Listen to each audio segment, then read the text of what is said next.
Diagnosis of હિમોલાઇટિક અનિમિયા એકદમ easy છે. પહેલાં જોઈ લઈએ શું શું પોઈન્ટ હતા. તો પહેલા પોઈન્ટ આપણે લેટ્સ લેશું test for increase red cell destruction, કે રેડ સેલનું ડિસ્ટ્રક્શન વધારે થાય છે એના માટે ટેસ્ટ કરવામાં આવે છે. તો કે બિલિરુબિનનું લેવલ વધી જશે કારણ કે આરબીસીનું ડિસ્ટ્રક્શન વધારે થશે. યુરોબિલિલોજનનું વધી જશે યુરિનની અંદર. પછી હેપ્ટોગ્લોબિનનું લેવલ ઘટી જશે કારણ કે જોઈન્ટ નહીં થાય, એ આગલા વિડીયોમાં હતું. અને ફિસીસમાં સ્ટીરોગ્લોબિનોજનનું વધી જશે અને પ્લાઝમામાં એલડીએચનું લેવલ વધી જશે. અને અનકોન્જ્યુગેટેડ ઇનડાયરેક્ટ ટેસ્ટ દ્વારા કરવામાં આવે છે. હવે હિમોગ્લોબિન્યુરિયા, હિમોગ્લોબિનેમિયા અને મેથ હિમોગ્લોબિન્યુરિયા, હિમોસિડ્યુનોમિયા આ પ્રેઝન્ટ હશે તો આપણે સમજવાનું કે ઇન્ટ્રાવાસ્ક્યુલર હિમોલાઇસિસ થયેલું છે. અને સ્પિનોમેગાલી થયેલું હોય તો એક્સ્ટ્રાવાસ્ક્યુલર હિમોલાઇસિસ થયેલું છે. હવે test for increase red cell production. હવે ઓલરેડી જો તમારા આરબીસી વધારે બનતા હશે તો સ્પિનને તોડવા જ પડશે, તો એના લીધે હિમોલાઇસિસ થશે.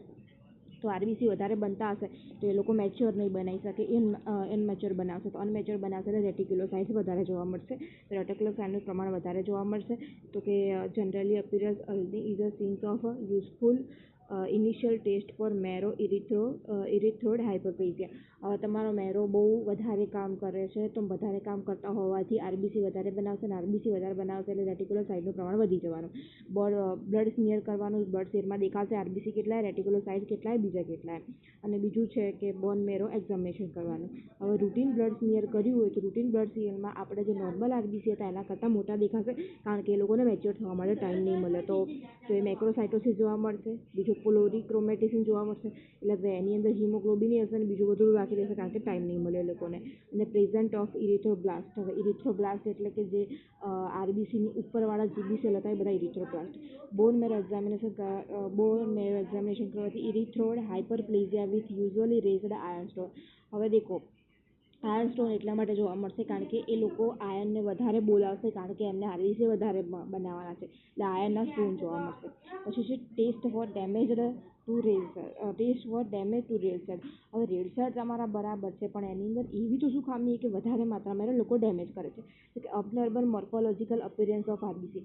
આરબીસીની સંખ્યા બરાબર છે પણ હવે આરબીસી એબનોર્મલ છે તો સ્પિનને એમ લાગશે કે એબનોર્મલ આયા હે તો એને મારી નાખો, તો એ આરબીસીને મારી નાખશે.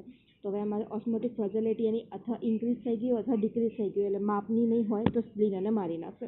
બીજું છે કોમેગ્લુટેનના ટેસ્ટ દ્વારા કરી શકાય છે. બીજું છે ઇલેક્ટ્રોફોરેસિસ દ્વારા એબનોર્મલ હિમોગ્લોબિન નાખો.